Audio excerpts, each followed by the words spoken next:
Welcome back. ഇന്ന് ഞാൻ എങ്ങനെയാണ് നമ്മൾ എൻറ്റയർ ബയോളജി സിലബസ് 50 ഡേയ്സ് കൊണ്ട് കംപ്ലീറ്റ് ചെയ്യാമെന്നുള്ളതിൻ്റെ ഒരു സ്റ്റഡി ടൈം ടേബിൾ ആയിട്ടാണ് വന്നിട്ടുള്ളത്. ഇത് ഏറ്റവും കൂടുതൽ യൂസ്ഫുൾ ആവുക ലാസ്റ്റ് ഇയർ ബയോളജി ഓൾമോസ്റ്റ് ഒക്കെ സെറ്റാക്കിയവർക്കാവും. ആൻഡ് ഈവൻ ഇഫ് നിങ്ങൾ വേറെ ഇൻസ്റ്റിറ്റ്യൂട്ടിൽ ജോയിൻ ചെയ്തിട്ടുണ്ടെങ്കിൽ പോലും അതിൻ്റെ കൂടെ മാനേജ് ചെയ്ത് പോകാൻ പറ്റുന്ന ഒരു ഷെഡ്യൂളാണ്. ആൻഡ് പാർഷ്യൽ ഡ്രോപ്പേഴ്സിനാണെങ്കിലും സെൽഫ് സ്റ്റഡി ചെയ്യുന്നവർക്കാണെങ്കിലും ഇത് യൂസ്ഫുൾ ആവും. ബട്ട് ഫ്രഷേഴ്സ് ആണെന്നുണ്ടെങ്കിൽ നിങ്ങൾ ആദ്യമായിട്ട് ഈ ചാപ്റ്റേഴ്സ് നോക്കുകയാണെന്നുണ്ടെങ്കിൽ എന്ത് ചെയ്യുക, ഡീറ്റെയിൽഡ് ആയിട്ടുള്ള സ്റ്റഡി സെഷൻസ് അറ്റൻഡ് ചെയ്യുക. എന്നിട്ട് അതിന് ശേഷം നിങ്ങൾ റിവിഷൻ നടത്തുമ്പോൾ ഇത് ഫോളോ ചെയ്താൽ മതി. ഇതിൽ ഹെവി ചാപ്റ്റേഴ്സിനൊക്കെ സ്പ്ലിറ്റ് ചെയ്തിട്ട് അതിൻ്റെ കൂടെ ലൈറ്റ് ചാപ്റ്റേഴ്സൊക്കെ വെച്ച് അഡ്ജസ്റ്റ് ചെയ്തിട്ടാണ് ടൈം ടേബിൾ സെറ്റ് ചെയ്തിരിക്കുന്നത്. അപ്പോൾ ഒരുപാട് ഹെക്ടിക് ആവാനൊന്നും ചാൻസ് ഇല്ല. ആൻഡ് ടൈം ടേബിളിലേക്ക് കടക്കുന്നതിൻ്റെ മുന്നേക്ക് പറയാനുള്ളത്, നമ്മൾ എന്തായാലും 1, 2, 3 അല്ലെങ്കിൽ അതിൽ കൂടുതലോ വർഷങ്ങൾ ഇതിനു വേണ്ടി ഇൻവെസ്റ്റ് ചെയ്തവരായിരിക്കും. അപ്പോൾ ഇനിയെങ്കിലും എന്ത് ചെയ്യുക, നിങ്ങൾ ഡിസ്ട്രാക്ഷൻസൊക്കെ ഒഴിവാക്കിയിട്ട് നല്ലപോലെ ഫോക്കസ് ചെയ്തിട്ട് ഇരുന്ന് പഠിക്കുക. ഇനി ഇത് റിസൾട്ട് വരുമ്പോൾ കിട്ടിയില്ല എന്നുണ്ടെങ്കിൽ നമുക്ക് നല്ല വിഷമമാവും, ലൈക്ക് റിഗ്രറ്റ് ആവും, അന്ന് നോക്കിയാൽ മതിയെന്നു അങ്ങനെ തോന്നരുത്. നമ്മൾ പറ്റുന്ന അത്രയും വർക്ക് ചെയ്യുക, ബാക്കിയൊക്കെ പഠിച്ചോന്ന് വിട്ടു കൊടുക്കുക. ഓക്കെ, എന്തായാലും ഇതിന് മെനക്കെട്ടോ, അപ്പോൾ ഇനി എന്തായാലും ഇത് വാങ്ങിയിട്ടേ അടങ്ങുള്ളൂ എന്നുള്ള രീതിയിൽ ആ ഒരു മൈൻഡ് സെറ്റ് കീപ്പ് ചെയ്തിട്ട് കണ്ടിന്യൂ ചെയ്യുക. ഇനി ഞാൻ ലാഗ് അടുപ്പിക്കണില്ല, നമുക്ക് ടൈം ടേബിൾ നോക്കാം. ഫസ്റ്റ് ഡേ ലിവിങ് വേൾഡിൻ്റെ കംപ്ലീറ്റ് ചാപ്റ്ററും അതേപോലെ ബയോളജിക്കൽ ക്ലാസിഫിക്കേഷനാണ് ബേസ് ചെയ്യുന്നതുകൊണ്ട് ഉദ്ദേശിച്ചത്. ആ ചാപ്റ്റർ എന്ത് ചെയ്യുക, 4ആയിട്ട് സ്പ്ലിറ്റ് ചെയ്യുക. എന്നിട്ട് അതിൽ ഒരു പോർഷനാണ് ഫസ്റ്റ് ഡേ പഠിക്കേണ്ടത്. സെക്കൻഡ് ഡേ എന്ത് ചെയ്യുക, ബയോളജിക്കൽ ക്ലാസിഫിക്കേഷൻ കംപ്ലീറ്റ് ചെയ്യുക.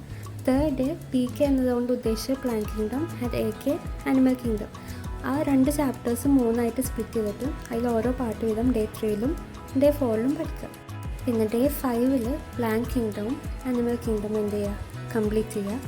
ഡേ 6ൽ മോർഫോളജിൻ്റെ 4 പാർട്ടായി സ്പ്ലിറ്റ് ചെയ്തിട്ട് അതിൻ്റെ ഒരു പാർട്ടും അതേപോലെ റീപ്രൊഡക്റ്റീവ് ഹെൽത്ത് നമ്മൾ +2 ചാപ്റ്ററാണ്, ആ ചാപ്റ്റർ കംപ്ലീറ്റും പഠിക്കുക. ഡേ 7ൽ മോർഫോളജിയിലെ ബാക്കി 1/4 പാർട്ടും പിന്നെ അതേപോലെ മൈക്രോബ്സ് ഇൻ ഹ്യൂമൻ വെൽഫെയർ അതും +2 ചാപ്റ്ററാണ്, അത് പഠിക്കുക. ഡേ 8 മോർഫോളജീൻ്റെ 3/4 അതായത് 3/4 ഭാഗം നമ്മൾ കവർ ചെയ്യും. പിന്നെ ബോഡി ഫ്ലൂയിഡ്സിൻ്റെ ഹാഫ് പോർഷനാണ് കവർ ചെയ്യേണ്ടത്.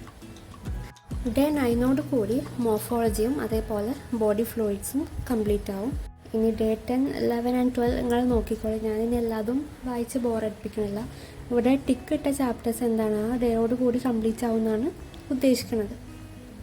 ഇനി ഇവിടെ ഡേ 13 കഴിഞ്ഞിട്ട് ഡേ 14 എന്താണ്, ഇപ്പോൾ ഇത്രയും ദിവസം നിങ്ങൾക്ക് പെൻഡിങ് ആയ എന്തെങ്കിലും ഉണ്ടെങ്കിൽ അത് തീർക്കാൻ വേണ്ടിയിട്ട് ഇടയ്ക്കിടയ്ക്ക് ഞാനിങ്ങനെ ഒരു ദിവസം പെൻഡിങ്ങോ അല്ലെങ്കിൽ ഇത്രയും പഠിച്ച ചാപ്റ്റേഴ്സ് റിവൈസ് ചെയ്യാനോ വേണ്ടിയിട്ട് ഒരു ഡേ ഇടയിൽ വിടുന്നുണ്ട്. ഇതൊന്നും ഇനിയും കൊണ്ട് പറ്റുന്ന പണിയല്ല. അങ്ങനെയൊക്കെ സെൽഫ് ഡൗട്ട് അടിച്ചിരിക്കണവരുണ്ടെങ്കിൽ എന്ത് ചെയ്യുക, ജസ്റ്റ് ഒന്ന് സ്റ്റാർട്ട് ചെയ്ത് വെക്കുക. അപ്പോൾ നിങ്ങൾക്ക് എന്തായാലും ഇമ്പ്രൂവ്മെൻ്റ് ഉണ്ടാവും. നമുക്ക് എപ്പോഴും എന്താണ് ആ സ്റ്റാർട്ടിങ് ഫേസ് കുറച്ച് ടഫായിരിക്കും, അതാണ്. പിന്നെ ഇവിടെ ഡേ 24 എന്താണ് പെൻഡിങ് തീർക്കാൻ വീണ്ടും ഒരു ഡേ ഇതിൽ വെച്ചിട്ടുണ്ട്. പിന്നെ ഡേ 25 ഫോട്ടോസിന്തസിസും ജെനറ്റിക്സ് 1 എന്ന് പറഞ്ഞാൽ പ്രിൻസിപ്പിൾസ് ഓഫ് ഇൻഹെറിറ്റൻസ് +2 ചാപ്റ്ററാണ്. പിന്നെ ജെനറ്റിക്സ് 2 എന്ത് ചെയ്തിട്ടുണ്ട്, 5 പോർഷനായിട്ട് സ്പ്ലിറ്റ് ചെയ്തിട്ടുണ്ട്. എന്നിട്ട് അതിൽ ഓരോ പോർഷനാണ് പഠിക്കേണ്ടത്. ജെനറ്റിക്സ് 2 എന്ന് പറയുമ്പോൾ മോളിക്കുലർ ബേസിസാണ്. പിന്നെ ബാക്കി നിങ്ങൾ അങ്ങനെ ടൈം ടേബിൾ നോക്കിക്കോളും. അപ്പോൾ പറഞ്ഞു വന്നത് എന്താണ്, സെൽഫ് ഡൗട്ട് അടിച്ചിരിക്കാണ്ട് സ്റ്റാർട്ട് ചെയ്യുക. നിങ്ങളിങ്ങനെ പറ്റൂല എന്ന് ആലോചിച്ച് അങ്ങനെ ഇരുന്നാൽ ആ ഇരുത്തം തന്നെ ഇരിക്കുള്ളൂ. പക്ഷെ നിങ്ങൾ തുടങ്ങിക്കഴിഞ്ഞാൽ എന്തായാലും ഇമ്പ്രൂവ്മെൻ്റ് ഉണ്ടാവും, കോൺഫിഡൻസ് കൂടും. കോൺഫിഡൻസും മൈൻഡ് സെറ്റും നല്ല ഇമ്പോർട്ടൻ്റ് ആണ്. കാരണം ഇപ്പോൾ ഒരു 10 ചാപ്റ്റർ പഠിച്ച ഒരാൾ തീരെ കോൺഫിഡൻസ് ഇല്ല, അതേസമയം ഓപ്പോസിറ്റ് നിൽക്കുന്ന ആൾ എന്താണ് 4 ചാപ്റ്റർ പഠിച്ചിട്ടുള്ളൂ പക്ഷെ നല്ല ഹൈലി കോൺഫിഡൻ്റ് ആണെന്നുണ്ടെങ്കിൽ മേ ബി ആ 4 ചാപ്റ്റർ പഠിച്ച ആൾക്കാർക്കും കൂടുതൽ പെർഫോം ചെയ്യാൻ കഴിയും. ഡേ 49 ആൻഡ് 50 എന്താണ് പെൻഡിങ് തീർക്കാനോ അല്ലെങ്കിൽ എന്ത് ചെയ്യുക, നിങ്ങൾ റിവൈസ് ചെയ്യാനുണ്ടെങ്കിൽ അങ്ങനെയും ചെയ്യുക. സോ നിങ്ങളാരും ഹോപ്പ്ലെസ് ആയിട്ട് ഇരിക്കരുത്. ഇനിയും റീസ്റ്റാർട്ട് ചെയ്യാനുള്ള ടൈം നമ്മളെ കയ്യിൽ ഇപ്പോഴും ബാക്കിയുണ്ട്. എല്ലാവരും ഉഷാറായിട്ട് പഠിക്കാം. ഇത്രയേ ഉള്ളൂ നമ്മുടെ ടൈം ടേബിൾ. യൂസ്ഫുൾ ആയെങ്കിൽ do like, share and subscribe.